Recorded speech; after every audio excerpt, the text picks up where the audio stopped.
Hello friends, YouTube में तिरंगा institute channel पर आप सभी का पुनः हार्दिक स्वागत है।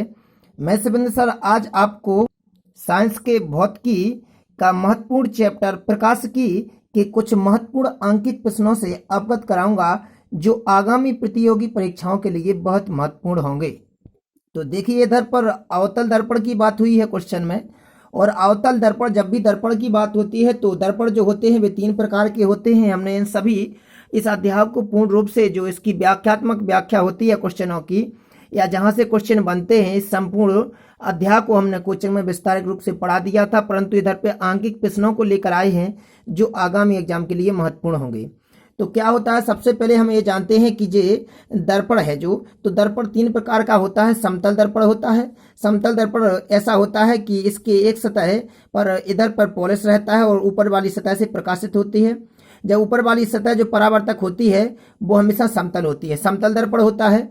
दूसरा दर्पण एक होता है उत्तल दर्पण। उत्तल दर्पण में क्या होता है, जब ऊपर वाली सतह से कोई वस्तु प्रकाशित हो, प्रकाश की जो किरण आ रही हो वो ऊपर वाली सतह पर आ रही हो और नीचे वाली सतह अंदर वाली क्या हो, पॉलिश वाली हो।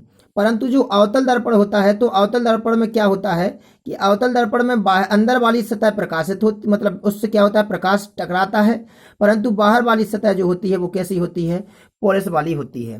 तो अपना जो अवतल दर्पण है, इस अवतल दर्पण को देखना है कि अवतल दर्पण हम ऐसा बना सकते हैं। दर्पण देखना कि ये एक अवतल दर्पण है। अवतल दर्पण में क्या होता है, सबसे पहले हमको ये मालूम होना चाहिए कि इधर पे एक मुख्य अक्ष होता है। ये मुख्य अक्ष होता है और ये अवतल दर्पण जो काटा हुआ भाग होगा, ये किसी गोलीय भाग का कटा हुआ भाग होता है दर्पण। तो जो गोलीय दर्पण है, गोलीय दर्पण में एक अवतल दर्पण एक गोलीय दर्पण का ही भाग होता है। और जहां पर इसका जो मुख्य अक्ष होता है, इस मुख्य अक्ष पर जो इधर पे मिलता है उसको पोल कहते हैं, हिंदी में ध्रुव कहते हैं। और इधर पे इसका जो मुख्य, इधर पे एक वक्रता त्रिज्या होती है जो इस वृत्त के बीचों बीच होती है, वक्रता केंद्र कहते हैं। इधर पे वक्रता केंद्र सी, और ध्रुव और वक्रता केंद्र के बीच की दूरी कहलाती है वक्रता त्रिज्या। और इधर पे मुख्य फोकस होता है, मुख्य फोकस को एफ से प्रदर्शित करते हैं। और ध्रुव और मुख्य फोकस के बीच की दूरी फोकस दूरी कहलाती है। तो देखिए, इधर से लगा के इधर तक की दूरी क्या होगी, स्मॉल एफ होगी। और इधर से इधर तक की दूरी जो होगी वो कैपिटल आर होगी। क्योंकि जो स्मॉल एफ होता है, ये वाला स्मॉल एफ, ये स्मॉल एफ फोकस दूरी को प्रदर्शित करता है। परंतु जो कैपिटल आर होता है, ये कैपिटल आर वक्रता त्रिज्या को प्रदर्शित करता है। वक्रता त्रिज्या ध्रुव और वक्रता केंद्र के बीच की दूरी होती है। और जो फोकस दूरी होती है वो ध्रुव और मुख्य फोकस के बीच की दूरी होती है। और किसी भी दर्पण में या किसी भी लेंस में इस बात की ध्यान रखना है कि जो मुख्य फोकस होता है, जो मुख्य फोकस और वक्रता केंद्र, जे इसकी आधी दूरी पर होता है। कहने का मतलब ये है कि यदि इसका दोगुना कर दिया जाए तो वक्रता केंद्र पर पहुंच जाते हैं। मतलब फोकस दूरी की जो दुगुनी लंबाई है वो क्या होती है, वक्रता त्रिज्या होती है। कह सकते हैं कि जो r इक्वल टू, वक्रता त्रिज्या इक्वल टू होता है वो 2f होता है। मतलब कि मुख्य फोकस जो होता है, यदि उसकी डबल दूरी कर दी जाए, फोकस दूरी का दोगुना करने पर वक्रता त्रिज्या निकलती है। हमको इधर पे देखना है कि क्वेश्चन ने क्या कहा है। तो क्वेश्चन पर आते हैं। क्वेश्चन कहता है कि एक अवतल दर्पण की फोकस दूरी 25 सेंटीमीटर है, तो दर्पण की वक्रता त्रिज्या क्या होगी। देखिए, जब वक्रता त्रिज्या निकालना है, हमने कहा था कि वक्रता त्रिज्या जो होती है वो क्या होती है, मुख्य फोकस दूरी होती है ना, फोकस दूरी का दोगुना होती है। तो वक्रता त्रिज्या निकालेंगे, आर इक्वल टू रेडियस कहते हैं जिसे। अब इधर पर जो 2 जो कितने आएंगे, और एफ का मान कितना दिया है, फोकस दूरी दी है। फोकस दूरी कितनी दी है क्वेश्चन में, 25 दी है। तो 25 दूनी कितने हो जाएंगे, 50 सेंटीमीटर हो जाएगा। ये हमारा क्या आ जाएगा, उसकी वक्रता त्रिज्या आ जाएगी। ये नॉर्मल क्वेश्चन था तो आंसर आ गया हमारा कितना, 50 सेंटीमीटर। चलते हैं नेक्स्ट क्वेश्चन पर। देखिए, क्वेश्चन ने कहा है कि एक अवतल दर्पण से 20 सेंटीमीटर की दूरी पर किसी वस्तु को रखने से उसका प्रतिबिंब वस्तु के स्थान पर ही बनता है, तो दर्पण की फोकस दूरी क्या होगी।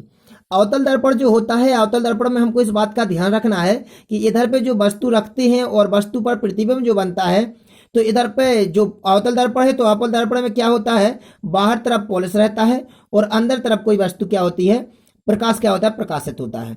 अब जो परावर्तित होगा तो परावर्तित होगा अंदर की तरफ से। इधर पे माना कि वक्रता केंद्र सी है, इधर पर मुख्य फोकस एफ है और कोई वस्तु है और जो वस्तु रखी है वो कितनी दूर रखी है। वे कहते हैं कि एक अवतल दर्पण से 20 सेंटीमीटर की दूरी पर वस्तु को रखने पर जो वस्तु रखी है वो कितनी दूरी पर रखी है, इससे इधर पर रखी, जैसे कि वो जो कितनी है 20 सेंटीमीटर की दूरी पर रखी है। और जो वस्तु दूरी पर रखी जाती है तो वस्तु की दूरी जो प्रदर्शित की जाती है उसे इसमें फिजिक्स की भाषा में यू से प्रदर्शित करते हैं। प्रतिबिंब की दूरी को हमेशा v से प्रदर्शित करते हैं और मुख्य फोकस की दूरी होती है जो उसे स्मॉल f से प्रदर्शित करते हैं। परंतु अवतल दर्पण में हमको इन दूरियों को रखने से पहले जब भी दूरी वाली ऐसी वस्तु की दूरी या प्रतिबिंब की दूरी ऐसे क्वेश्चन पूछे जाते हैं तो सबसे पहले इधर पे चिन्ह परिपाटी का नियम लगाते हैं।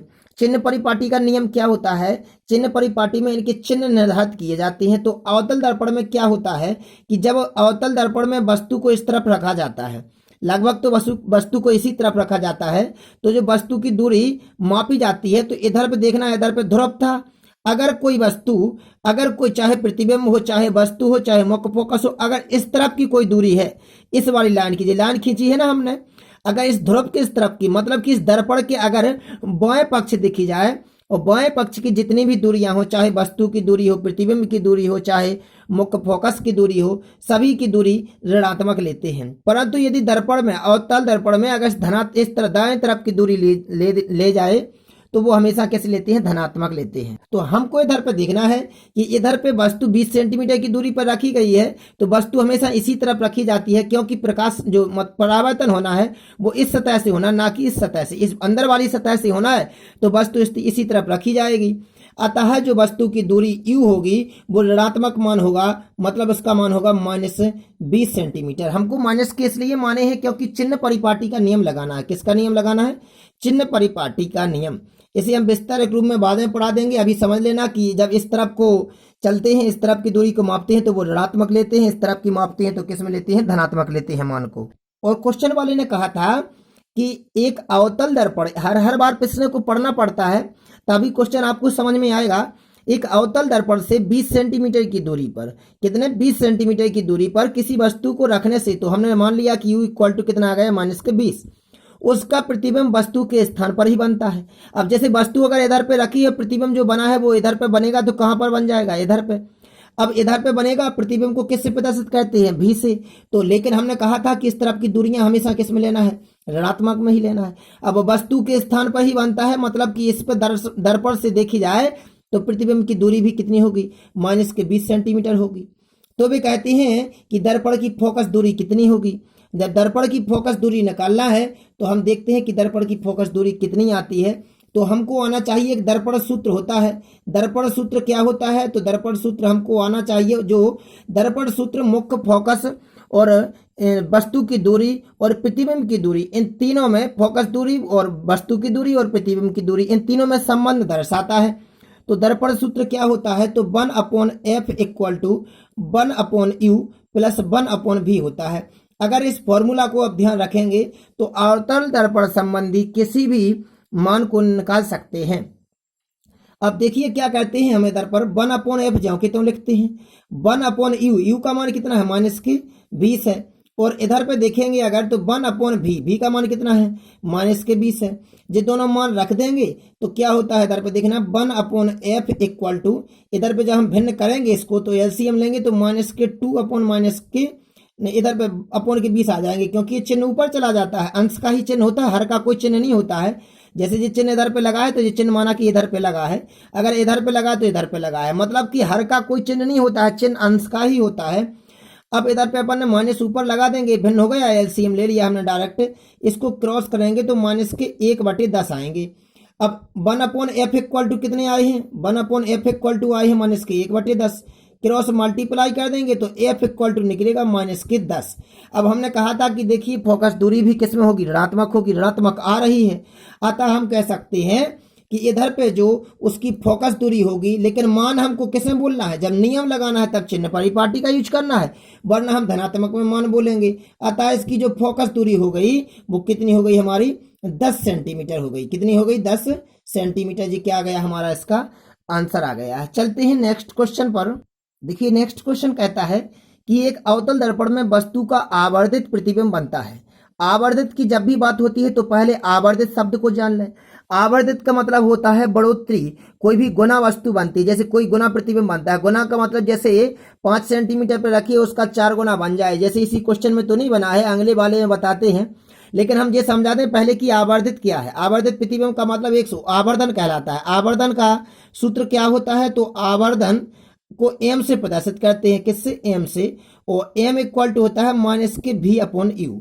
जे माइनस के भी अपॉन यू, और जो भी है वो किसकी, प्रतिबिंब की दूरी है, और यू किसकी दूरी होती है, वस्तु की दूरी होती है। तो आवर्धन का जो फॉर्मूला हमको आना चाहिए। अब क्या होता है, इधर पे कहा गया है कि एक अवतल दर्पण में वस्तु का आवर्धित प्रतिबिंब बनता है यदि वस्तु की लंबाई 1 मीटर तथा आवर्धन 2 हो तो प्रतिबिंब की लंबाई क्या होगी। तो देखिए इधर पे जो मान दिए हैं, आवर्धन 2 है, मतलब जो एम का मान कितना दिया है, 2 दिया है, 2 रख दीजिए इधर पर, जो माइनस चिन्ह लगाइए। और भी का मान कितना दिया है, निकालना है, क्योंकि प्रतिबिंब की लंबाई तो निकाल नहीं है, इसलिए भी रख देंगे ज्यों का त्यों।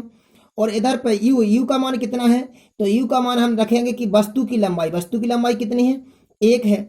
अब क्या करते हैं हम, देखिएगा क्रॉस मल्टीप्लाई करते हैं, तो इधर से माइनस के भी इक्वल टू कितना निकला, 2 निकला, तो भी इक्वल टू कितने हो जाएंगे, माइनस के 2 हो जाएंगे। अब देखिए भी का मान, जो प्रतिबिंब की लंबाई है, प्रतिबिंब की लंबाई माइनस की 2 निकली है, और हमको ये मालूम है कि जब अवतल दर्पण होता है तो प्रतिबिंब की हमेशा चिन्ह परिपाटी के नियम से माइनस ही आता है। अतः हम कह सकते हैं कि जो प्रतिबिंब की लंबाई है, वो प्रतिबिंब की लंबाई कितनी आई है हमारी, 2 आई है। कितनी आई है, 2, क्योंकि ऋणात्मक चिन्ह इधर पे हम छोड़ देते हैं। अगर लिखते हैं तो हम लगा देते हैं, वरना हम छोड़ देते हैं। तो प्रतिबिंब की लंबाई कितनी आ जाएगी हमारी, 2 मीटर आ जाएगी, क्योंकि मीटर में क्वेश्चन चल रहा है, इसलिए मीटर में आंसर आ जाएगा। चलते हैं नेक्स्ट क्वेश्चन पर। देखिए क्वेश्चन अगला कहता है कि एक अवतल दर्पण के सामने एक वस्तु 48 सेंटीमीटर की दूरी पर रखी है तथा दर्पण की फोकस दूरी 24 सेंटीमीटर हो तो प्रतिबिंब की स्थिति क्या है। अवतल दर्पण पहले बनाएंगे, अवतल दर्पण में देखेंगे, चिन्ह परिपाटी का नियम लगाएंगे। चिन्ह परिपाटी नियम के अगर आधार पर करेंगे तो वे कहते हैं कि यदि वस्तु 48 सेंटीमीटर की दूरी पर है, मतलब जो u इक्वल टू दिया है, u का मान दिया है वो 48 तो दिया है, लेकिन अवतल दर्पण है इसलिए वस्तु इस तरफ रखी गई होगी, इसलिए माइनस के 48 सेंटीमीटर आ जाएंगे। जी किसका मान आ जाएगा, u का, वस्तु की दूरी। अब देखते हैं यदि फोकस दूरी 24 सेंटीमीटर है, मतलब जो f इक्वल टू है, small f equal two way minus के 24 सेंटीमीटर है, क्योंकि इस तरफ वो भी होगा, फोकस दूरी इधर पे होती है, ये फोकस दूरी है। और वस्तु जहां पे भी रखी गई होगी तो वो भी ऋणात्मक होगी, क्योंकि दर्पण के इस तरफ की जितनी भी लंबाइयां होती हैं सब ऋणात्मक होती हैं, किसमें, अवतल दर्पण में। अब वे कहती हैं प्रतिबिंब की स्थिति क्या है। प्रतिबिंब की स्थिति निकालनी है तो देखते हैं, हमको फॉर्मूला आता है दर्पण सूत्र से। दर्पण सूत्र का फॉर्मूला कहता है कि 1/f equal to 1/u plus 1/v। अब इधर पे हम मान रखेंगे तो 1/f मतलब 1/ माइनस के 24 इक्वल टू 1/ माइनस के 48 प्लस 1/ कितने हो जाएंगे, भी हो जाएगा। ए इस तरफ लाके घटाएंगे हम तो देखना क्या होता है, घटाने पर 1/v। इधर पे हम ऐसा लिख सकते हैं 1/v इक्वल टू क्या हो जाएगा, जी इस तरफ ले जाएंगे तो 1/48 प्लस के हो जाएंगे, और माइनस के क्या है 1/20, इधर पे 25। अब इसका एलसीएम ले लेते हैं, कितना आएगा एलसीएम, 48 आ जाएगा। इधर पे सॉल्व करेंगे तो कितना आ जाएगा, 1 - 2 इक्वल टू माइनस के 1/48। अब 1/v इक्वल टू माइनस के 1/48 है, क्रॉस मल्टीप्लाई करेंगे अगर तो v इक्वल टू कितना निकलेगा, 10 से माइनस के 48। अतः हम कह सकते हैं चिन्ह परिपाटी के अनुसार जो माइनस चिन्ह इस बात को प्रदर्शित कर रहा है कि प्रतिबिंब जो बनेगा वो आभासी बनेगा, क्योंकि प्रकृति पूछी है साथ में क्वेश्चन में। ये देखिए ये प्रकृति, इन प्रकृति को हम विस्तार से अगले वीडियो में समझा देंगे कि ये प्रकृति क्या है, इसका भी विस्तारित रूप होता है समझाने के लिए। परंतु इधर पर प्रतिबिंब की लंबाई निकालनी थी, प्रतिबिंब की जो स्थिति आई है वो 48 सेंटीमीटर आ गई है। अतः हम कह सकते हैं कि जो प्रतिबिंब बनेगा वो 48 सेंटीमीटर दूरी पर बनेगा। चलिएगा नेक्स्ट क्वेश्चन पर। नेक्स्ट क्वेश्चन कहता है कि 10 सेंटीमीटर फोकस दूरी के अवतल दर्पण के सामने वस्तु को कितनी दूर रखा जाए कि उसका वास्तविक प्रतिबिंब वस्तु के आकार का 5 गुना बड़ा बने। अब देखिएगा जो प्रतिबिंब बनना है वो वस्तु के आकार का 5 गुना बड़ा बनना चाहिए, मतलब कि अगर 1 सेंटीमीटर है वस्तु की उस दूरी तो उसकी प्रतिबिंब की कितनी होना चाहिए, 5, मतलब 5 गुना अधिक बनना चाहिए। परंतु यदि क्वेश्चन में दी है कि मतलब जो दर्पण है दर्पण की फोकस दूरी कितनी है, 10। ये दर्पण है कौन सा, अवतल दर्पण। दर्पण में अगर हम देखें ध्यान से कि इधर पर क्या करना है कि फोकस दूरी जो f है और वक्रता त्रिज्या यदि इधर पे हम वक्रता सी मानते हैं, क्या वक्रता केंद्र सी मानते हैं। इधर पे फोकस दूरी कितनी दी है, 10 दी है। ये वाली फोकस दूरी कहलाती है मुख्य ध्रुव और मुख्य फोकस के बीच की दूरी फोकस दूरी कहलाती है। अब वो 10 है। क्वेश्चन वाले ने कहा है कि यदि इधर पे कहा उसका वास्तविक प्रतिबिंब वस्तु के आकार का 5 गुना बड़ा बने। जब भी गुना की बात होती है तो इधर पे आवर्धन की बात होती है। हमने अभी पहले वाले में बताया था कि आवर्धन m इक्वल टू होता है माइनस के v अपॉन यू। इधर पे मतलब ये है कि m इक्वल टू माइनस के आई है इधर पे वस्तु की लंबाई और इधर पे प्रतिबिंब की लंबाई, और इधर पे o क्या होती है वस्तु की लंबाई, इक्वल टू में माइनस के v अपॉन यू आ जाते हैं। हमको देखना है इधर पे कि इधर पे कहा गया है कि इधर पे प्रतिबिंब वस्तु के आकार का 5 गुना, मतलब कि अगर प्रतिबिंब इधर पे 5 बना तो वस्तु की लंबाई कितनी a, क्योंकि वस्तु की लंबाई का 5 गुना a है। अब माइनस चिन्ह लगा है तो माइनस लगा देंगे। तो जो m का मान बता रहे हैं वो m का मान -5 है। m का मान जब -5 है मतलब कि जो आवर्धन कहते हैं, जैसे हम आवर्धन कितना है इधर पे आवर्धन हम लिखते हैं आवर्धन m इक्वल टू कितना है -5 है। और फोकस दूरी अवतल दर्पण में देखिए हमने जो m का मान क्यों निकाला, कैसे पता पड़ेगा, तो जब भी इधर पे गुना की बात होती है तो आवर्धन की बात करना है। इधर पे कहते हैं कि 10 सेंटीमीटर फोकस दूरी की अवतल दर्पण के सामने। अब इधर पे f इक्वल टू कितना दिया है, अवतल दर्पण है इसलिए -10 करेंगे तो -10 सेंटीमीटर f का मान हो गया। m का मान मालूम है, f का मान मालूम है, लेकिन हमको पहुंचना है कि वस्तु को कितनी दूर पर रखा जाए इस दर्पण से कि तब प्रतिबिंब 5 गुना बड़ा बने। अब देखिए हमको ये मालूम है कि जो m इक्वल टू मान दिया है -5, अगर जो m है तो m का मान क्या होता है फॉर्मूला से -v अपॉन यू होता है। तो इस m की जगह पे हम रख देंगे -v upon U. Equal to में कितने हैं -5 है, माइनस से माइनस कट जाएगा। इधर से अगर हम वैल्यू निकालेंगे तो देखना क्या होता है 5u इक्वल टू क्या हो जाएगा v। इसको हमको लिख लेना है, इसको छोड़ देना है कुछ समय के लिए। इधर पे हमने क्या निकाला है खाली v इक्वल टू 5u, यदि जरूरत पड़ेगी तो v की जगह पे हम 5u रख सकते हैं। अब हमको पहुंचना है कि वस्तु की दूरी निकालने के लिए हमें ये मालूम है कि दर्पण सूत्र कहता है 1/f equal to 1/u plus 1/v, जी कहता है। लेकिन इधर पे देखें कि 1/f का मान कितना दिया है, f का मान तो हमें मालूम है -10 दिए थे, इक्वल टू 1/u जो कहते हैं लिख दें 1/v। और देखिए जो v है ना, ये वाला v की वैल्यू हमें मालूम है कितनी 5u, क्योंकि हमने ये आवर्धन से निकाल ली थी अभी हाल। तो इधर पे 5u। अब सोच रही होंगी कि इधर पे u क्यों लिखी है, क्योंकि वस्तु की लंबाई निकाल ली है, वस्तु की दूरी निकाल ली है दर्पण से, इसलिए हमने u को गायब नहीं किया है बल्कि v को गायब कर दिया है। इधर पे देखेंगे 1/-10, इधर पे एलसीएम आ जाएगा 5u। इधर पे सॉल्व करेंगे तो 5 प्लस इधर पे कितने हो जाएंगे 1, इधर पे 1/-10 इक्वल टू 6/5u हो जाएंगे। इसको काट भी देंगे अपन इधर पे, तो जो u इक्वल टू निकलेगा क्रॉस मल्टीप्लाई करने पर वो -12 निकलेंगे। मतलब देख सकते हैं कि जो वस्तु की दूरी है, वस्तु की दूरी कहाँ से, वस्तु की दूरी दर्पण से, वस्तु की दूरी दर्पण से है वो कितनी है 12 सेंटीमीटर है। माइनस चिन्ह इस बात को प्रदर्शित कर रहा है कि अवतल दर्पण है, इसलिए वस्तु की लंबाई, वस्तु की दूरी हमेशा ऋणात्मक होती है।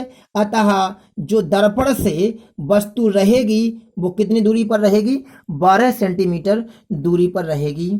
और आगे देखिए हम आपको बता दें चिन्ह परिपाटी को एक बार चित्र के अनुसार चिन्ह परिपाटी क्या होता है। तो देखिए ये कौन सा है, ये अवतल दर्पण है। कौन सा दिखाई दे रहा है, अवतल दर्पण है।